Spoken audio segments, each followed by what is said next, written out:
I never thought a garden could start a war. It wasn't even anything fancy, just a modest backyard plot with a few raised beds, a stone path, and a koi pond tucked in the corner.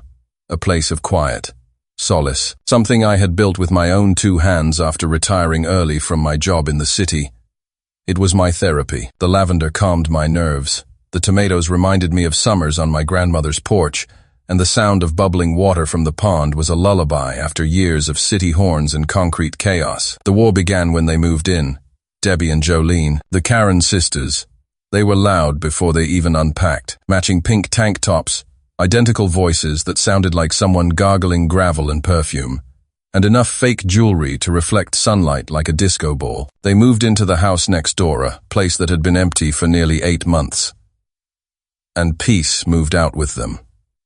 On day 1, they knocked on my door to introduce themselves. I opened it to the smell of hairspray and some overly sweet body mist called Tropical Passion Storm, or something equally aggressive. "Hey there, neighbor," Debbie chirped, flashing a wide, toothy smile. "We just love your little yard thing." "It's so quaint," Jolene added, glancing over my shoulder toward the back. "Thank you," I said, still recovering from the scent attack. "It's a personal project." "Oh, so do you share it?" Debbie asked, eyes scanning me like I was a vending machine. "Share? Yeah, Can we grab a few of those tomatoes sometime?" Jolene said, already inching toward the gate that led around back. I held up a hand. "I prefer to keep the garden private." Their smiles twitched, like cracked porcelain. "Oh, okay," Debbie said, the word dragging like it weighed 100 pounds. "Well, we're all about community." "But do you?" That should have been it. But it was only the beginning. The next morning, I noticed a few things were off. My basil looked trampled, and 2 ripe tomatoes had been plucked from the vine. A trail of dirt led toward the fence separating my yard from theirs. I didn't say anything, not yet. I believed in second chances. Maybe it was raccoons. Maybe they were mistaken. Until the 3rd day, when I caught Jolene red-handed literally. She was leaning over my garden bed with tomato juice dripping down her hand, munching like she'd just walked into a supermarket. I opened the back door. "Can I help you?" She didn't even flinch. "Oh, just grabbing one. You said no sharing, but These were kind of falling off." "They weren't. Please stay out of my yard." She laughed like I had made a joke. Okay, chill. Don't be so territorial. It's just a plant." That's the thing about Karens. They say it's just a plant when they want yours. But you better not touch their $2 solar lawn flamingos or it's a federal offense. I reinforced the fence that afternoon. I added a small padlock to the garden gate. I even installed a no trespassing sign, though I hated the idea of treating my own backyard like a military base. The very next morning, the sign was gone, ripped clean off. My koi pond had muddy footprints in it. And someone likely Debbie had left a half-eaten bag of cheddar chips on the edge of my herb bed like it was a park bench. That's when I knew. They weren't clueless. They weren't confused. They were entitled, the worst kind of neighbor, the ones who believe proximity equals possession, that your peace belongs to them, that your hard work is for their convenience. I went to the HOA. The president, Mr. Barnsley, raised a lazy brow and flipped through his clipboard. "Well, unless you have video proof, we really can't do much. It's a civil matter." A civil matter, like watching your sanctuary get stomped into mulch by the entitled twins, was something you settle over iced tea and apologies. I walked home feeling defeated. My lavender patch had been clipped at the tops. Someone thought they were pretty and decided they deserved them more than I did. My compost bin had been turned over. My garden was becoming a war zone, and no one was coming to stop the invasion. Then, a note appeared on my doorstep. Written in loopy cursive on floral stationery, it read, "We've decided your yard needs better energy. Expect changes. Love, your friendly neighbor Zaidi." I read it 3 times, each pass igniting something in me. Expect changes. Was this a prank? A threat? A warning? Number? It was a declaration. Debbie and Jolene had claimed my garden as their own. and they were just getting started. If Chapter 1 was the invasion, Chapter 2 was the occupation. The Karen sisters didn't just want my garden, they wanted to own it, and they wanted me to thank them for the privilege. 3 days after the note, I came home from the store to find Debbie hosting what could only be described as a poorly organized yoga retreat in my yard. 4 women were lined up on yoga mats across my herb garden, knocking over rosemary stalks and crushing marigolds. One woman was drinking a green smoothie while straddling my newly planted cucumber row. I stood in disbelief at the edge of my patio, keys still in hand. "Excuse me," I called out. Debbie turned, sweat beading under her bleached blonde bob. "Oh, you're back early. This is my property." She blinked. "You said it was fine." "Number, I very clearly said this garden is private. How did you even get in?" She gestured toward the gate. The latch was loose. It was locked. "Well, it's not locked now."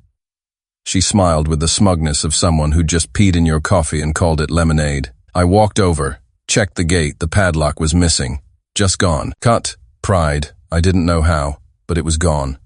Jolene came strolling in from the side yard with an iced caramel drink in one hand and a speaker blasting acoustic Taylor Swift in the other. "Oh, hey. Hope you don't mind. We're doing a nature-themed meditation today. You should join us, you look stressed." "You trespassed." "Don't be dramatic," Jolene scoffed. "It's just a garden, and we cleaned up." I glanced over. They had picked dozens of flowers, my lilies, my echinacea, even the sunflowers I had planted in memory of my late father. They'd woven them into headbands like they were extras on a Coachella stage. That was the moment I stopped playing nice. "Leave," I said. "Now. All of you."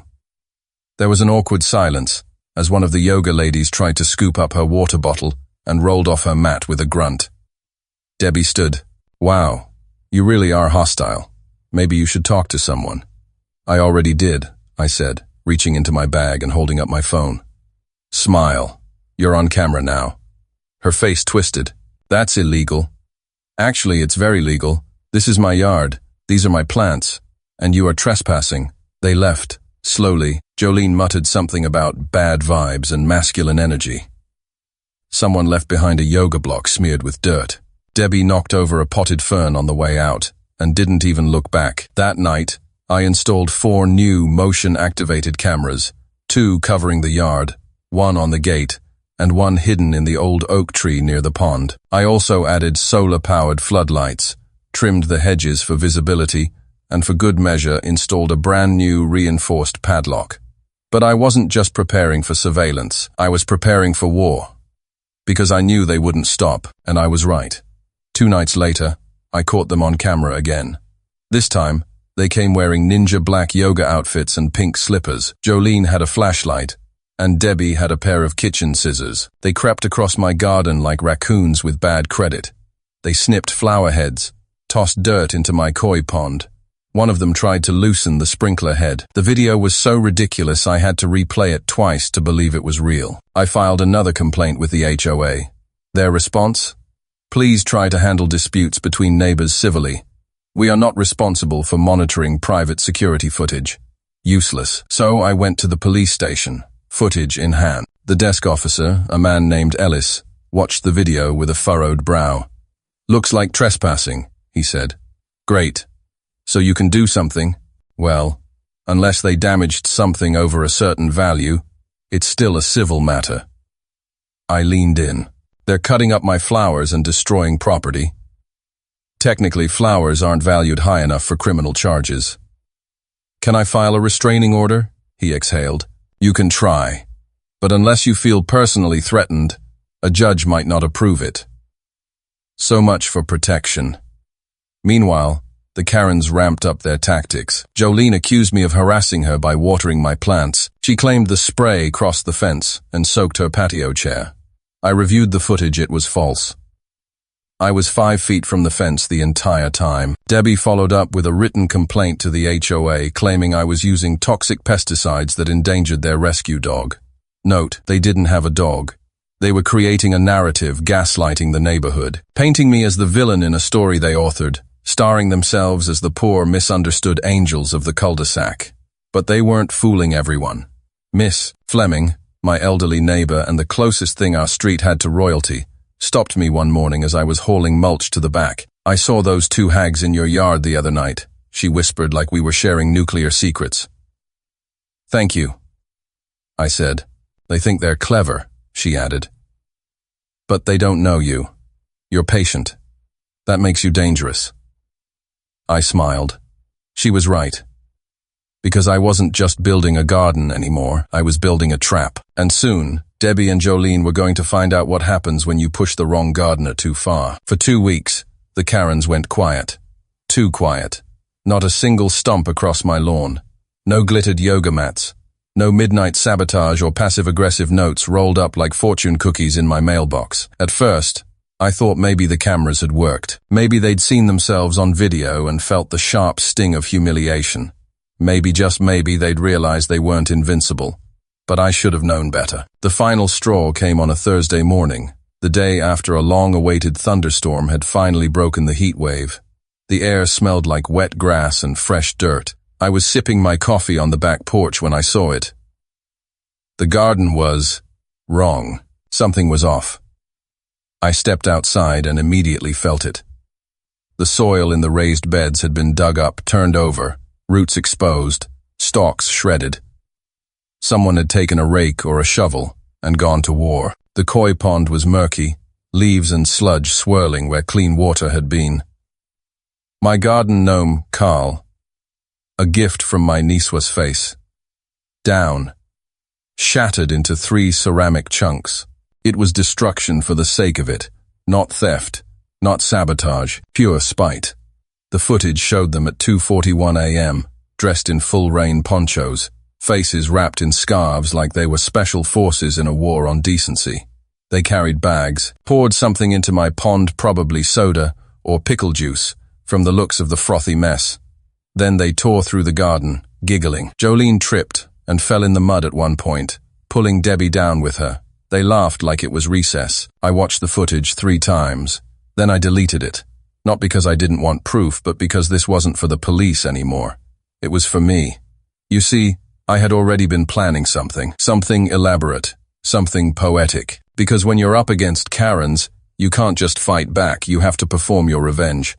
And that's when I turned to the swamp. It started as a joke. A comment on one of the viral HOA revenge videos I had watched said, "If they love your garden so much, turn it into a swamp. See how long they last." It stuck with me. Not a lawn, not a jungle, a swamp, wet, smelly, inhospitable, unstealable. So I got to work. First, I removed what was left of the vegetable beds, dug them out entirely, down to the roots, pulling up the foundation boards. Then I widened the koi pond by 2 full feet, creating a shallow basin that spanned almost half the backyard. It was messy, muddy, and glorious. I installed a solar-powered pump that circulated water through a hidden underground tank I dug with help from a landscaper friend. I laid down black pond liner across the entire area, layered it with gravel, then added cattails, swamp irises, even a few pitcher plants, carnivorous, beautiful, menacing. The final touch, a bucket of pond water from a state park swamp 20 miles away, complete with duckweed, microfauna, and the beginning of natural funk. By the end of the week, my serene backyard garden had become a glistening, buzzing, slightly ominous swamp habitat. Not dangerous, but definitely unpleasant. And then I invited them in. I printed a flyer. Free organic garden samples and plant swap. 1 day only. No RSVP required. Community event. I didn't post it on Facebook or the HOA bulletin board. I slipped it under Debbie and Jolene's door at 2 a.m. Dressed in black, of course. I knew they'd be curious. They couldn't help themselves. Saturday at noon, I was out back setting up, aka trimming the swamp grass and humming. Right on time, the Karens arrived. Debbie wore a pink sun hat and wedge heels. Jolene sported one of those inflatable neck fans. Both carried oversized shopping totes like they were about to raid Trader Joe's. "Oh, wow," Debbie said, wrinkling her nose. "This is different." "It's avant-garde," Jolene added, which was just code for ugly but maybe cool on Pinterest. I smiled and gestured wide. "Feel free to browse." They stepped forward, and immediately sank 3 inches into marshy muck.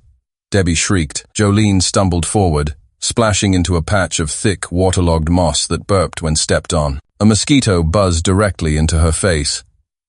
"What is this?" Debbie screeched, now trying to backpedal but getting stuck. "It's a swamp garden," I said cheerfully. "Eco-friendly. Self-sustaining. Can't steal what you can't survive in." "You sabotaged your own yard," Jolene cried, trying to pull off her sandal, which had vanished somewhere beneath the weeds. I shrugged. "It's amazing how little you care about beauty when you're tired of being robbed." They tried to retreat. Debbie slipped and landed on her side, half in a puddle, half on top of a lily pad. Jolene screamed and ran straight through the koi pond, now repopulated with chunky goldfish that flopped and darted around her ankles. They limped out of the yard, covered in mud, swamp water, and shame. I didn't film it. I didn't need to. The footage lived in my soul forever. They never stepped foot in my yard again. By Monday morning, the neighborhood was buzzing not with lawnmowers or morning joggers, but with rumors.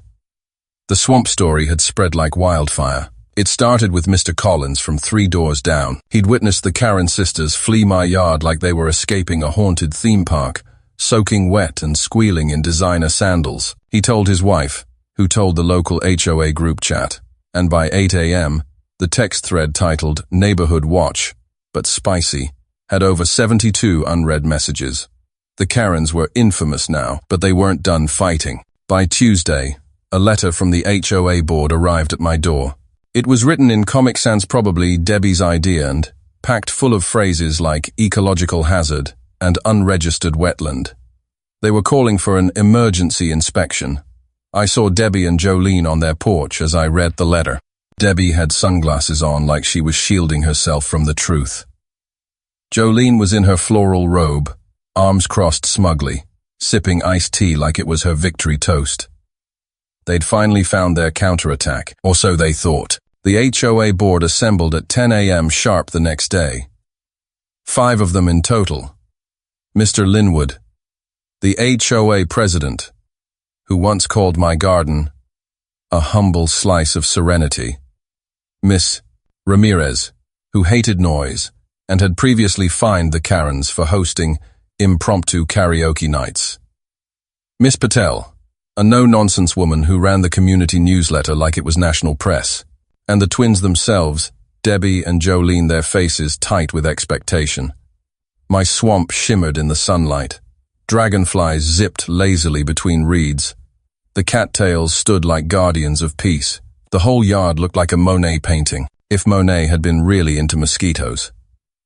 "This," Debbie said, waving her arms like she was leading a seance, "is a biohazard. It's a mold swamp. It's disgusting," Jolene added, pinching her nose for dramatic flair. "Mr. Linwood adjusted his glasses and walked slowly into the yard. His shoe sank, then squelched. But he didn't flinch. "Huh," he muttered. "Clever drainage setup.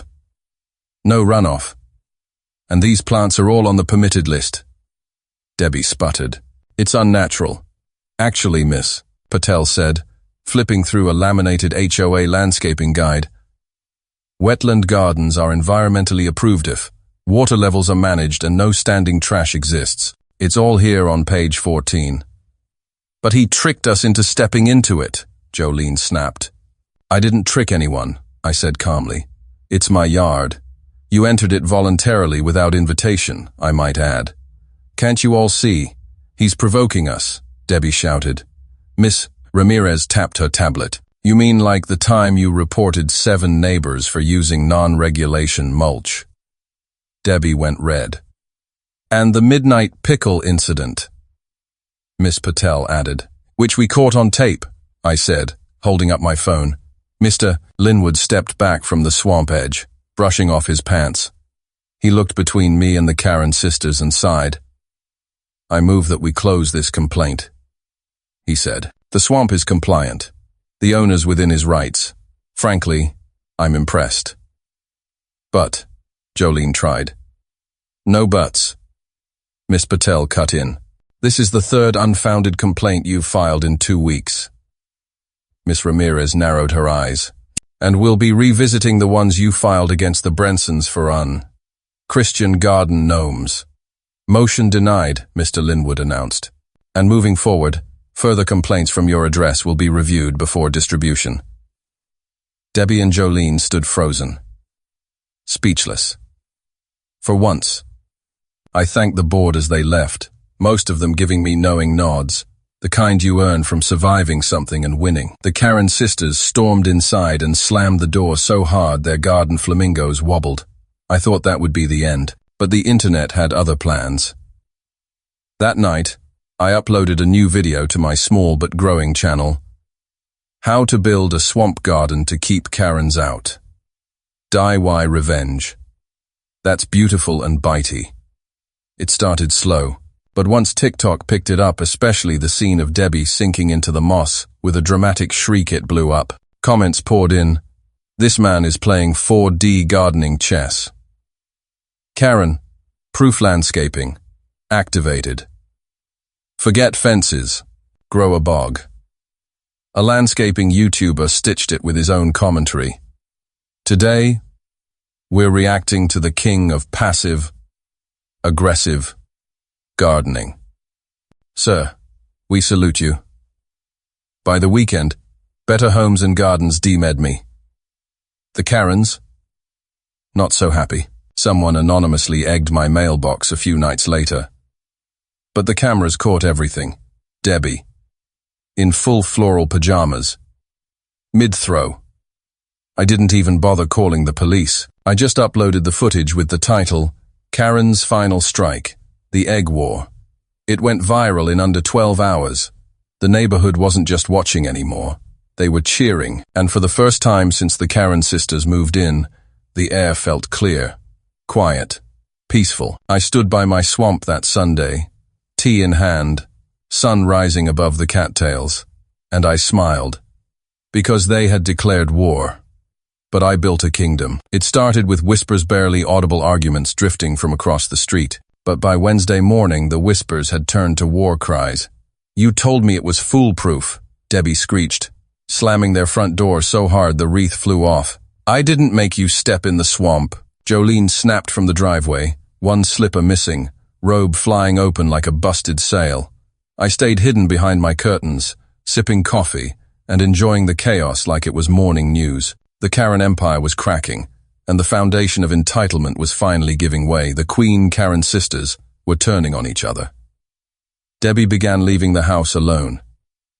No matching outfits, no iced tea gossiping, no synchronized struts, just her alone, grumbling, carrying trash out at odd hours while talking to herself. Jolene, meanwhile, doubled down. She started hosting loud porch rants, live streaming to what she claimed were thousands of fans on an app no one had ever heard of. Her monologues were wild. We are victims of an agricultural psycho across the street. He's weaponized plant life. If the HOA thinks they've seen war, they haven't met phase 2. But nobody listened. The HOA had already blocked their number from the emergency complaint line. Then came the betrayal. It was Saturday morning when I saw it. Debbie, alone, approaching my lawn cautiously. I was in the garage, tightening bolts on a new motion sensor light, when she called out, "Hey, you!" I stepped out, arms folded. "Need something?" I asked. She hesitated. Just wanted to say maybe things got a little out of hand. I blinked. A little? She looked away. I'm tired. I didn't sign up for all of this. The swamp, the fines, the viral videos. I just wanted a quiet house. Then why'd you back your sister every time she started drama? She paused. Because she drags me into everything. And when I say no, she flips it, says I'm not loyal. Says we're a team. She looked up. Her eyes were puffy. But I didn't want to start a war. That was all her. I didn't expect it. For the first time, Debbie sounded human. Not a Karen. Just a worn-down woman tangled in bad choices and worse alliances. You could apologize properly, I said carefully, and maybe stop stepping on people's lawns. She gave a weak chuckle. Fair. Then she walked away back to the house, head low, while Jolene screamed at her from the porch. You went over. There? Are you kidding me? That afternoon, a new video went live on my channel. Karen's sister breaks, ranks, the civil war begins. And like clockwork, the views exploded. 2 days later, the real storm hit. Jolene tried to fight back with her own video. A 12-minute unhinged rant titled, Exposing My Toxic Neighbors and My Backstabbing Sister. She accused me of planting surveillance equipment, hypnotizing the HOA board, and somehow causing her eczema flare-ups. Nobody bought it. Even better, Debbie replied with her own short video the next morning. I'm done with the drama, with the lies, with pretending the swamp wasn't deserved. It was clipped and reposted everywhere. Karen turns on Karen. The internet cheered. Swamp diplomacy wins. And then came the bombshell. Debbie moved out. A U-Haul rolled up by noon. She packed quietly, face neutral, ignoring Jolene's furious tantrum that echoed for hours. She didn't say goodbye. She didn't need to. The HOA president came by to shake her hand. Neighbors waved from their porches. Even Miss Fleming, who once called Debbie a discount dictator, muttered, maybe she ain't so bad after all. By sundown, the U-Haul was gone, and Jolene, still sitting on the porch, alone, screaming into her phone. The final upload. With the dust mostly settled, I made one last video. Swamp Wars. How I defeated the Karen dynasty with plants, patience, and petty engineering. I recapped it all. The mailbox massacre, the garbage warfare, the HOA trials, and the fall of the Karen sisters. It hit 1 million views in a week. People started sending me pictures of their own swamp gardens. A few even asked for a blueprint. One person wrote, "You didn't just win, you started a movement." And honestly, that felt good. For once, justice wasn't loud or violent or ugly. It was smart. It was strategic. It smelled like damp moss and carried the hum of dragonflies. And best of all, it made Karen run. Well, one of them, at least. Because as I stood at my mailbox one final time, solid, cold, victorious eye glanced across the street. Jolene stared back, still there, still plotting. But I didn't worry, because if she ever tried again, I'd be waiting.